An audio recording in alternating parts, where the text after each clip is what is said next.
କ'ଣ ଆପଣମାନେ ଜାଣିଛନ୍ତି ଜୀବନର ଦୁଃଖ କ'ଣ?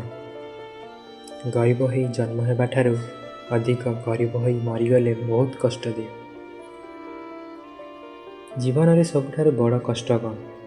ଗରିବ ହୋଇ ଜନ୍ମ ହେବା ନା ଗରିବ ହୋଇ ମରିଯିବା? ଏହା ଏକ ଏମିତି ପ୍ରଶ୍ନ ଯାହା ଆମ ମନକୁ ଭିତରୁ ଛୁଇଁଯାଏ। ଏକ ଛୋଟ ପିଲା, ତା ହାତରେ ଖାଲି ଥାଳି କିନ୍ତୁ ପେଟ ଖାଲି। ସେ ଗରିବ ଘରେ ଜନ୍ମ ନେଇଛି। ଜନ୍ମ ସମୟରେ ସେ କିଛି ଜାଣିନଥିଲା, ନା ପଇସା, ନା ସୁଖ, ନା ସୁବିଧା। ତା ମନରେ ଥିଲା ଗୋଟେ ଛୋଟ ସ୍ୱପ୍ନ, ସ୍କୁଲକୁ ଯିବା, ଭଲ ଜୀବନ ଯିବା। କିନ୍ତୁ ସତ୍ୟ କ'ଣ? ଦିନରେ ଖାଲି ପେଟରେ ରହିବା, ରାତିରେ କାନ୍ଦି କାନ୍ଦି ଶୋଇବା। ସମୟ ବିତିଲା, ସେ ବଡ଼ ହେଲା। ଜୀବନକୁ ବଦଳାଇବା ପାଇଁ ସେ ଅନେକ ଚେଷ୍ଟା କଲା, ଦିନ ରାତି ପରିଶ୍ରମ କଲା।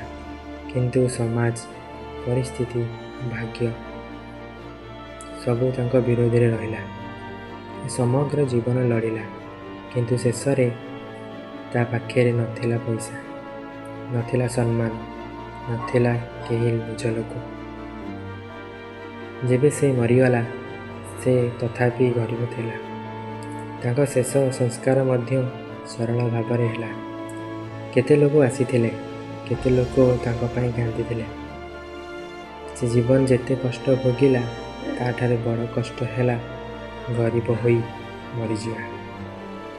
ଗରିବ ହୋଇ ଜନ୍ମ ହେବା ଆମ ଦୋଷ ନୁହଁ, କିନ୍ତୁ ଗରିବ ହୋଇ ମରିଯିବା ଆମର ଦୋଷ। ସେ ଆମ ନିଜ ନିଷ୍ପତ୍ତି ଓ ଚେଷ୍ଟା ଉପରେ ନିର୍ଭର କରେ।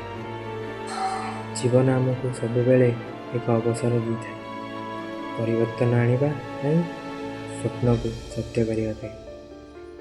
ଯଦି ଆପଣ ଚେଷ୍ଟା କରିବା, ଦିନେ ନା ଦିନେ ସଫଳତା ନିଶ୍ଚିନ୍ତ ଆସିବ। ସେଥିପାଇଁ ଆଜିଠାରୁ ନିଷ୍ପତ୍ତି ନିଅ, ଜୀବନରେ କିଛି କରିବା। ଗରିବ ହୋଇ ଜନ୍ମ ହେବା ଠିକ୍, କିନ୍ତୁ ଗରିବ ହୋଇ ମରିବା ନୁହଁ। ତ ଆପଣମାନଙ୍କୁ ଏକ ଶେଷରେ ଗୋଟେ ଛୋଟିଆ କଥାଟେ କହିବି। କଷ୍ଟର ସମୟ ସଦାବେଳ ପାଇଁ ନୁହେଁ, କିନ୍ତୁ ଚେଷ୍ଟା କରିଥିବା ମଣିଷ ଦିନେ ନା ଦିନେ ଜିତିଥାଏ। ଯଦି ନିହାତି ଭିଡ଼ିଓଟି ଭଲ ଲାଗିଥିବ, ନିହାତି ଭାବରେ ଆଗକୁ ଯିବା ପାଇଁ ସହଯୋଗ କରିବେ। ଯାଉଛି, ଜୟ ଜଗନ୍ନାଥ।